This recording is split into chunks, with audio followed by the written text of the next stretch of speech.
우리가 지금 매일 성경을 통해서요 예레미야서를 읽고 있습니다. 예레미야서는 유다가 멸망할 수밖에 없었던 이유를 예레미야라는 한 선지자의 사역을 통해서 설명해내고 있는 책입니다.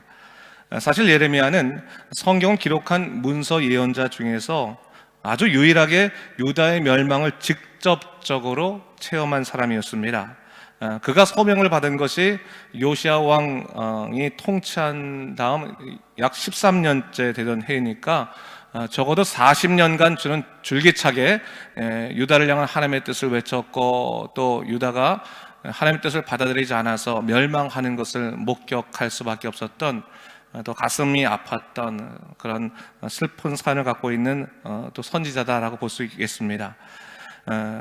예레미야의 목소리가 제대로 전달되지 않았습니다. 그가 마음을 다해서 하나님의 뜻을 전했지만 사람들이 듣지 않았습니다.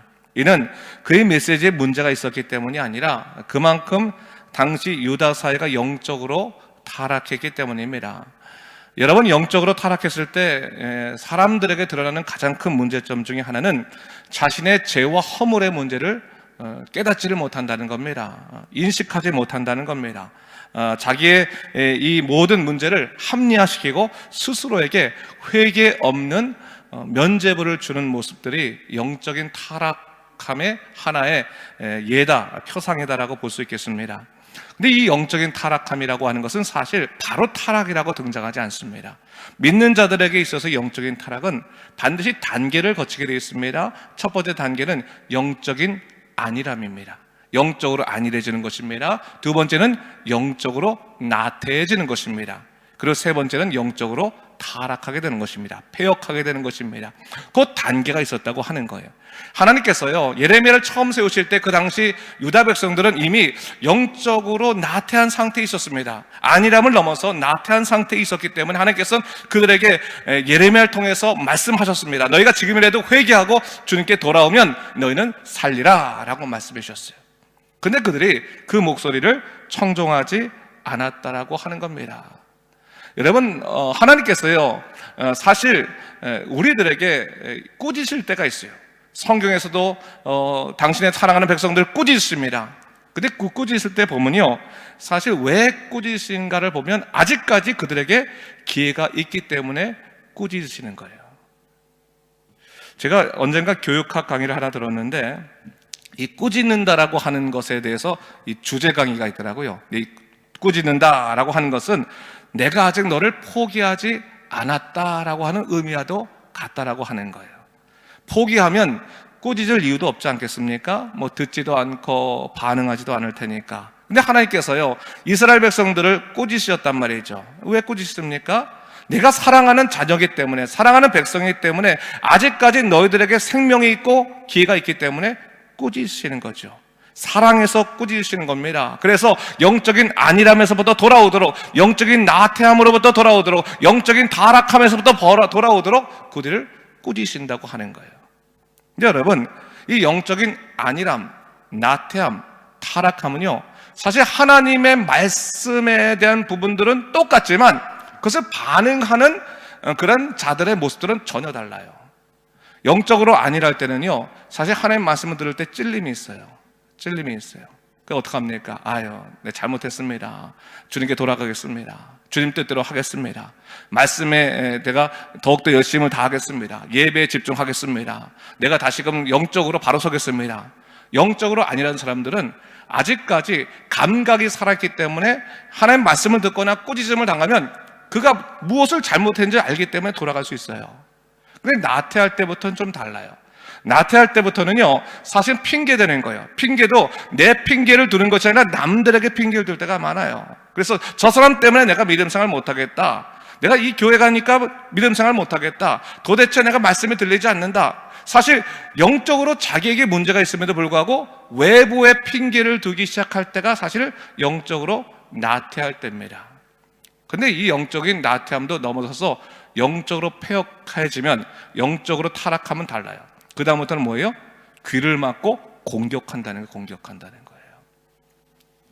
사도행전에 보면요 하나님 말씀이 선포됐어요. 성령이 오순절날 마가다락방에 임했을 때 정말로 놀라운 역사가 일어났어요.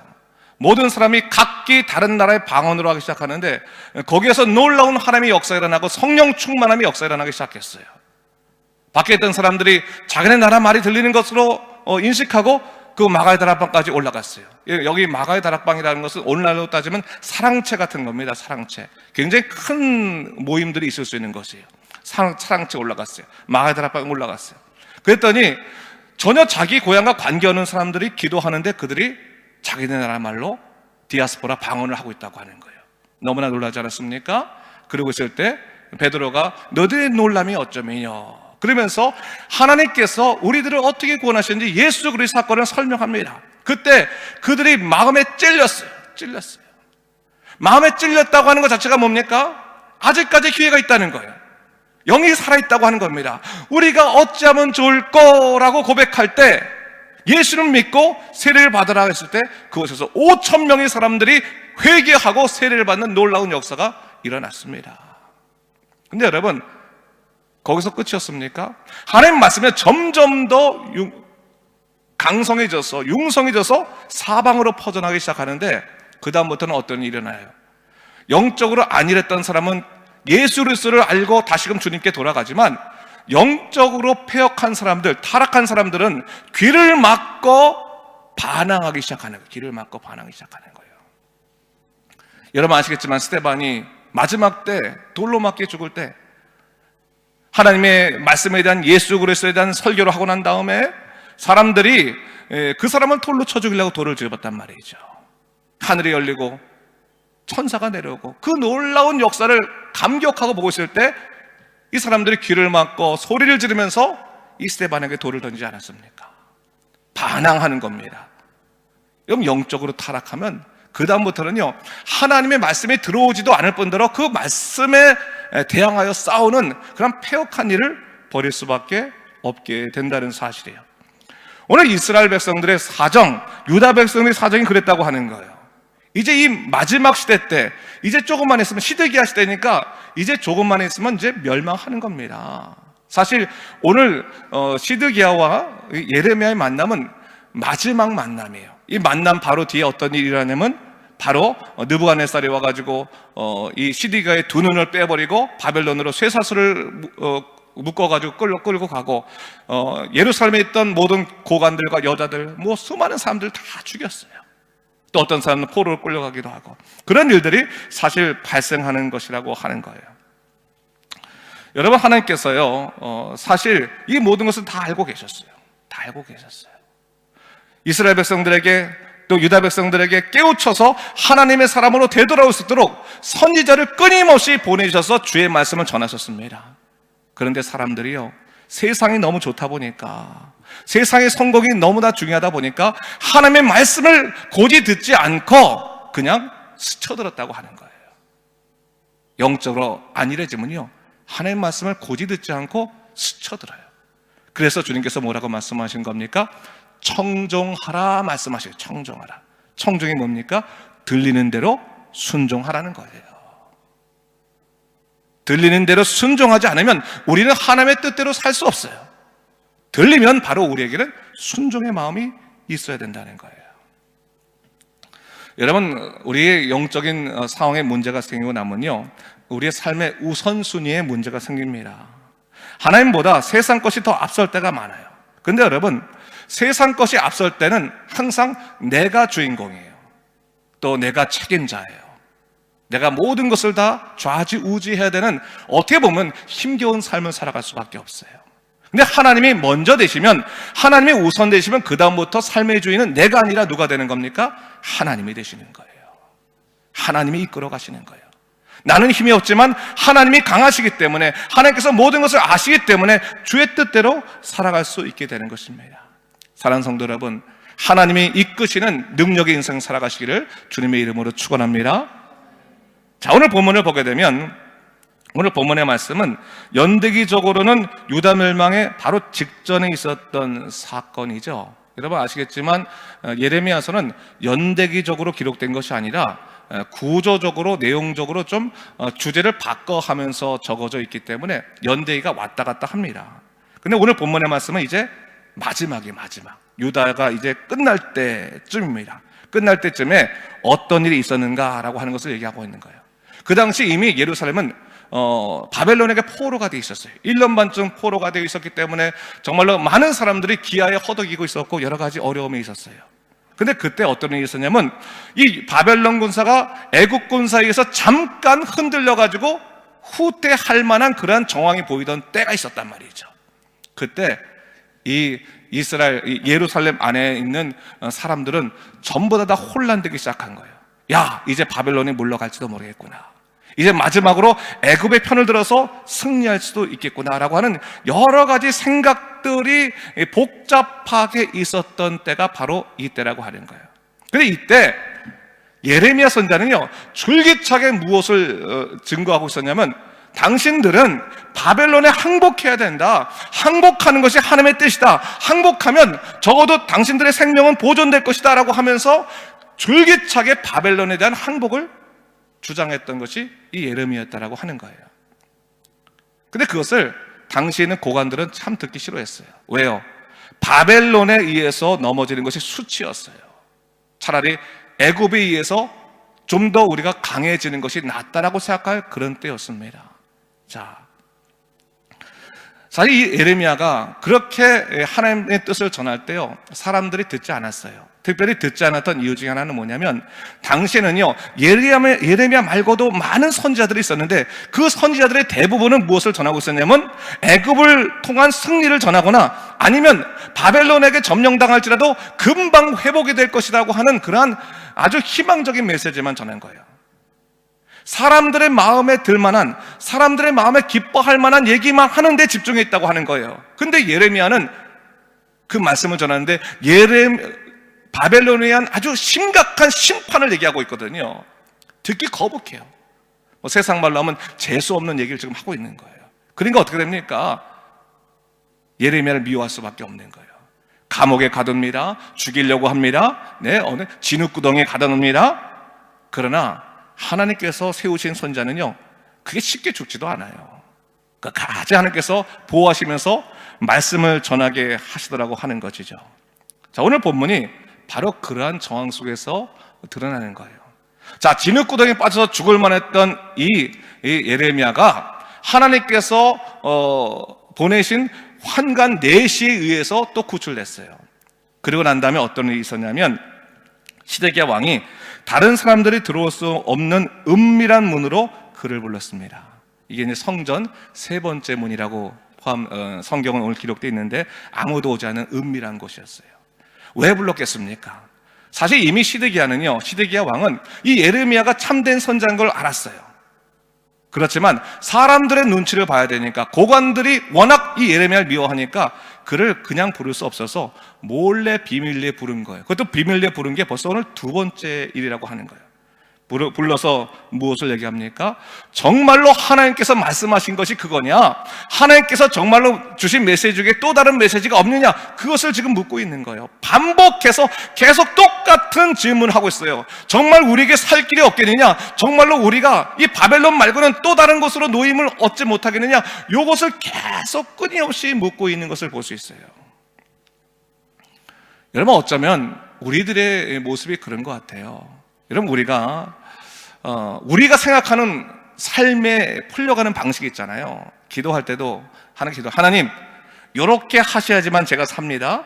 다른 방법들은 제가 분간하지 못하니까 꼭 요렇게만 움직여 주세요 라고 하는 그런 때가 있잖아요. 어떠한 것을 생각하고 나서도 하나님 요것만이 주님의 뜻입니다 이렇게 주장할 때도 있잖아요. 그리고 하나님 앞에서 하나님, 전 하나님을 시험합니다. 살아계신지 안 살아계신지 전 정말 증거를 보여주세요 이렇게 말하지 않습니까? 근데 여러분, 하나님께서 하고자 하시면요, 이 방법 아니더라도 다른 어떠한 방법으로도 정말로 모든 것을 다 응답하실 것입니다. 믿으십니까? 반면에 하나님이 아니하실 거라고 작정한다면 아무리 사람이 기대한다 할지라도 결코 그 일은 일어나지 않습니다. 성경 그것을 얘기하고 있는 거예요. 하나님 말씀이 이미 땅바닥에 떨어졌어요.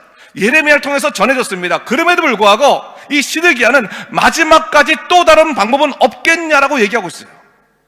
그런데 지금 예레미야가 다시금 똑같은 대답을 하면서 아주 중요한 얘기를 하는 거예요. 바벨론에게 항복만 하기만 한다면 그 다음부터 뭐요? 당신은 살 길이 있다고 하는 것을 얘기하는 거예요. 그 이스라엘 백성들에게는 그래도 어느 정도의 살 길은 만들어질 것이다 라고 이야기하고 있는 것을 볼 수가 있습니다. 자, 17절 말씀인데 제가 17절 말씀 읽도록 하겠습니다. 예레미야가 시드니에게 이르되 만군의 하나님이신 이스라엘의 하나님 여호와께서 이와 같이 말씀하시되 네가 만일 바벨론의 왕의 고관들에게 항복하면 내 생명이 살겠고 이 성이 불사름을 당하지 아니하겠고 너와 네 가족이 살려니와 네가 만일 나가서 바벨론의 왕의 고관들에게 항복하지 아니하면 이 성이 갈대아인의 손에 넘어가리니 그들이 이 성을 불사를 것이며 너는 그들의 손을 벗어나지 못하리라 하셨나이다 했어요. 시드기야 입장에서는 똑같은 절망적인 얘기를 들은 겁니다. 항복을 하라라고 항복을 하라. 근데 여러분, 왕의 입장에서 항복하라고 하는 말처럼 수치스러운 말이 없지 않겠습니까? 차라리 항복하지 말고 끝까지 모든 백성들과 싸워서 죽더라도 항전하는 것이 더 나을 것이라고 생각하지 않겠습니까? 그렇죠. 근데 항복하라고 하는 거예요. 근데 여러분, 우리가 이 시드기야의 생각 속에 분명한 착각이 하나 있는 것을 알 수 있어요. 시드기야의 생각 속에서는 항복해야 될 것인가 말 것인가 이 두 가지 옵션이 있는 것처럼 보여요. 근데 사실은 이 두 가지 옵션은 상황적인 옵션일 뿐인 거예요. 항복이냐 항복이 아니냐, 이건 상황적인 얘기예요. 근데 하나님께서 예레미야를 통해서 말씀하신 것은 뭐냐면 항복이냐 항복이 아니냐는 상황적인 문제가 아니라 하나님 뜻에 따를 것인가 순종할 것인가 불순종할 것인가, 요 문제를 지금 얘기하고 있다고 하는 거예요. 단지 순종이라는 데 바벨론의 항복이라는 면이 있을 뿐이지 하나님께서 원하시는 것은 순종인 것이지 자기의 뜻에 따라 불순종하는 것이 아니라고 하는 것을 지금 성경은 얘기하고 있는 겁니다. 여러분, 아무리 여러분들 마음에 좋아 보인다 할지라도 하나님께서 다 좋아한다고 생각하지 마세요. 하나님이 좋아하시는 것이 무엇인지를 찾아서 여러분이 순종해야 되는 거예요. 순종. 여러분이 즐거운 것이 하나님께서 즐겁다고 생각하지 마세요. 그건 인본주의예요. 하나님이 즐거운 것이 내가 즐거운 것이 신본주의인 것이지 내가 즐거운 것도 즐거운 것이 하나님이 즐거운 것이라 생각하면 그건 인본주의라고 하는 거예요. 굉장히 많은 사람들이요, 오늘날 인본주의적인 신앙을 많이 갖고 있어요. 내가 무조건 충성만 많이 하면 하나님이 기뻐하신다고 생각해요. 근데 여러분, 하나님께서 우리가 물질적으로 또 헌신적으로 순종하는 것도 기뻐하시지만 그것보다 더 중요히 생각하는 것은 우리의 마음의 중심이 언제나 하나님을 향해 있는 것입니다. 하나님을 사랑하고 하나님께서 기뻐하시는 쪽으로 우리의 삶의 방향성이 정해져 있는 것이 제일 중요한 거예요. 오늘 예레미야는 바로 그것을 얘기한 거예요. 하나님이 기뻐하시는 삶을 살아야 되고 하나님을 바라봐야 됩니다. 하나님을 바라보지 않으면 당신에게 살 길이 없습니다 라고 이야기하고 있는데, 이 시드기야는 그것이 아니라 항복이냐 항복이 아니냐라고 하는 정치적인 판단으로 그것을 받아들이다 보니까 결국 어떤 판단을 하는 겁니까? 항복하지 않는 판단을 해서 결국 하나님께 불순종한 바가 되어서 두 눈이 뽑혀서 사실 바벨론으로 포로로 끌려가지 않습니까? 그런 아주 수치스러운 상황까지 가게 된 것입니다. 이 시드니의 고민을 19절에 나와 있는데 19절 말씀을 다 같이 한번 읽어보도록 하겠습니다. 19절 시작. 시드기야 왕이 예레미야에게 이르되 나는 갈대아인에게 항복한 유다인을 두려워하노라. 염려하건대 갈대아인이 나를 그들의 손에 넘기면 그들이 나를 조롱할까 하노라 하는지라. 뭘 얘기하고 있는 겁니까? 내가 만약에 바벨론에 항복하고 나면 우리 백성들, 유다 백성들이 나를 어떻게 보겠느냐, 나를 조롱하고 나를 비웃고 왕이란 사람이 끝까지 싸울 생각 않고 바벨론에 항복했다고 나를 얼마나 무시하겠느냐, 그거 생각하면서 항복하기를 두려워하는 거예요. 여러분, 하나님의 말씀을 따라갈 때 때로는 수치스러울 때가 있어요. 하나님 뜻대로 살 때요, 우리가 조롱당할 때도 있을 수 있어요. 하나님만 바라보고 살 때요, 사람들이 나를 무시할 때도 있을 수 있어요. 자존심 상할 때도 있어요. 주님 뜻 따라가다 보면. 근데 주님 뜻 따라가기 위해서 자존심도 상할 필요가 있는 것이고요. 주님 뜻 살아갈 때 때로는 무릎도 꿇어야 될 때가 있는 것이고요. 주님 뜻 따라갈 때 때로는 조롱당하는 것도 두려워하지 말아야 됩니다. 그것이 하나님 뜻대로 살아가는 사람들의 모습인 거예요.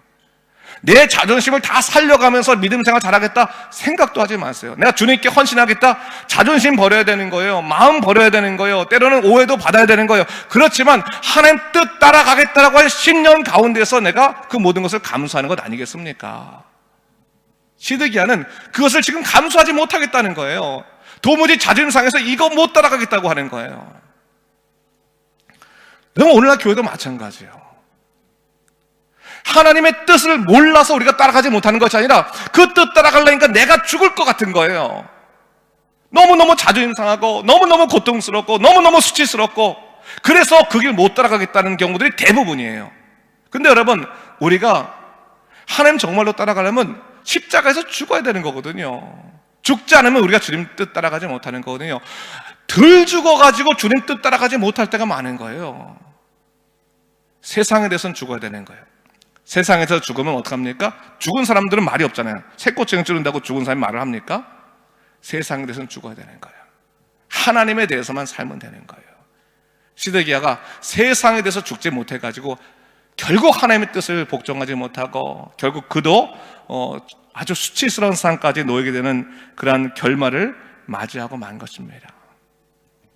반면에 예레미야는 어떻습니까? 그럼 예레미야가 겁이 없는 사람입니까? 오늘 본문에 보면요, 겁이 많아가지고 당신 나에게 지금 왕이 솔직히 말하라고 할 때 내가 정말로 솔직히 말하면 내 생명을 보호해 줄 겁니까? 내 생명 살려줄 겁니까? 이렇게 지금 얘기하고잖아요. 예레미야도 자기 생명이 귀중한 사람이에요. 두려워하는 사람이라고요. 근데 여러분, 예레미야가 자기 생명보다 더 두려웠던 것은 다름이 아니라 하나님이었던 거예요. 그래서 하나님의 말씀을 거부할 수 없었어요. 여러분들이 수없이 두려워한 일이 있지만 하나님보다 그것을 두려워하면 안 돼요. 하나님이 가장 소중한 존재예요. 하나님이 가장 중요한 존재예요. 그리고 난 다음에 따라가면 하나님께서 여러분의 삶을 지키시고 보호하실 것입니다. 그것을 본문에서 얘기하고 있는 거예요. 마지막 정리하면서 이런 얘기를 좀 하고 싶어요. 시드기야와 또 고관들과 수많은 사람들이 예레미야가 많은 질문을 했어요. 많은 질문. 예레미야는 한 가지 대답만 한 거예요. 한 가지. 하나님의 뜻에 대해 한 가지 동일한 대답만 했어요. 그게 오늘날 우리에게는 뭘까요? 사람들이 우리에게 수많은 질문을 해요. 삶에 대한 수많은 질문을 해요. 저도 목회하다 보면요, 사람들이 저에게 수많은 삶에 대한 질문을 많이 해요. 목사님, 어떻게 사는 것이 바르게 사는 것입니까? 어떻게 살아야지 내가 이 문제를 풀어가겠습니까? 수없이 얘기하면요, 저도 나름대로 내 경험과 내가 갖고 있는 지식으로 대답을 많이 해주고 싶어요. 근데 여러분, 그것은 바른 답인 것 같지 않아요. 가만히 보니까 목사한테 무슨 세상적인 지식을 얻으려고 물어보겠어요? 세상적인 지식이나 정보들은요, 목사보다도 세상 사람들이 더 많이 알고 있어요. 근데 저에게 와서 굳이 묻는다면 아마 대답은 한 가지를 듣고 싶어서 물어볼 것 같아요. 뭡니까? 예수 그리스도. 십자가의 능력이 당신을 살립니다. 하나님께서 당신을 붙잡으시니 주님께 의지하십시오. 주님께 기도하십시오. 그것이 유일한 정답인 것 같아요. 아무리 그냥 뭐라고 그러나 그냥 매번 뻔하게 듣는 답이라 할지라도 우리 그리스도인들이 할 만한 대답은 딱 하나밖에 없는 거예요. 십자가의 능력이, 복음의 능력이 우리 인생을 살립니다 라고 하는 거예요. 그것을 놓치면 끝이라고 하는 거예요. 예레미야는 수많은 질문을 들었지만 오직 하나님의 뜻만 전했어요. 그렇다면 오늘날 우리도 마찬가지요. 약간 우직한 것이 있어야 돼요. 수많은 인생의 문제들의 질문이 있지만 딱 하나, 오직 십자가만이 정답입니다. 내가 십자가 왜 죽겠습니다. 예수 그리스도만이 나의 전부 되십니다 라고 고백하고, 예수 안에서 난 넉넉히 승리합니다 라고 믿음으로 고백할 때 우리는 분명히 승리할 수 있을 것입니다. 제가 설교할 때요, 참 몇 번, 자주는 아니지만 한 몇 번 제가 읽었던 본문 말씀인데 제가 천천히 다시 읽어볼 테니까 들어보세요. 로마서 8장 35절 39절 말씀, 우리 잘 아는 구절인데 이 말씀이 또 결국 이 말씀이에요. 저는 이 말씀 너무너무 좋아하는데 여러분들 100번, 1000번 계속 읽으면서 여러분의 마음을 자꾸 되짚어야 되는 거예요. 되잡아야 되는 거예요. 누가 우리를 그리스도의 사랑에서 끊으리요? 환난이나 곤고나 박해나 기근이나 적신이나 무염이나 칼이라. 기록된 바 우리가 종일 주를 위하여 죽임을 당하게 되며 도살당할 양같이 여김을 받았나이다 함과 같으니라. 그러나 이 모든 일에 우리를 사랑하신 이로 말미암아 우리가 넉넉히 이기느니라. 아멘. 아멘. 37절만 다시 한번 같이 읽어보고 37절 시작. 그러나 이 모든 일에 우리를 사랑하신 이로 말미암아 우리가 넉넉히 이기느니라. 아멘. 예수 때문에 이기는 거예요. 자, 계속 읽어보겠습니다. 내가 확신하노니, 확신한대요. 바울이 말했어요. 내가 확신합니다. 사망이나 생명이나 전사들이나 권세자들이나 현재이나 장래이나 능력이나 높음이나 깊음이나 다른 어떤 피조물이라도 우리를 우리 주 그리스도 예수 안에 있는 하나님의 사랑에서 끊을 수 없으리라. 아멘. 아무리 어려운 일이 있어도 죽을 것 같은 일이 있더라도 우리를 그리스도 예수 안에 있는 하나님의 사랑에서 끊을 수 없다라고 사도 바울은 고백했고, 그래서 그는 두려워하지 않았던 거예요. 그런 배짱이 있어야 돼요. 아무리 나를 괴롭혀봐라, 아무리 어렵게 만들어봐라, 아무리 아프게 만들어봐라, 나를 그리스도의 사랑에서부터 끊어낼 수 있나 봐라. 예수님이 나를 붙잡으셨는데 어떻게 나를 끊어내겠냐? 나는 넉넉히 이긴다 라고 고백하게 되면 거기서부터 길이 열리는 거예요. 다른 데서 길이 열리는. 그거 확신하지 못하면요, 조금 기도하다가 세상 나가가지고 절망하고 사람들 쫓아다니고 뭐 신앙도 패하고 그런 거예요. 근데 그거에 대한 확신이 있으면 결국은 하나님께 돌아와서 문제를 해결할 수밖에 없어요. 그것을 알자는 겁니다. 사랑하는 성도 여러분, 주님 안에서 매 순간 한 가지 대답을 하십시오. 십자가의 능력으로 승리하신 여러분 되시기를 주님의 이름으로 축원합니다. 기도하겠습니다. 주 하나님 아버지, 참으로 감사합니다. 오늘 또 우리가 말씀을 보면서 예레미야가 수많은 질문 가운데서 한 가지 대답만 했습니다. 우리도 마찬가지입니다. 수많은 인생의 물음 가운데서 한 가지만 분명히 대답할 수 있는 믿음의 사람 되도록 인도하여 주시옵소서. 십자가만이, 예수 그리스도만이 우리를 세상의 어떤 일 가운데도 승리하게 하시는 유일한 분이심을 고백하도록 인도하여 주시옵소서. 그래서 예수님 안에서 십자가 능력으로 나가는 믿음의 사람으로 바로 서도록 인도하여 주시옵소서. 감사드리며 예수님 이름으로 기도드립니다. 아멘.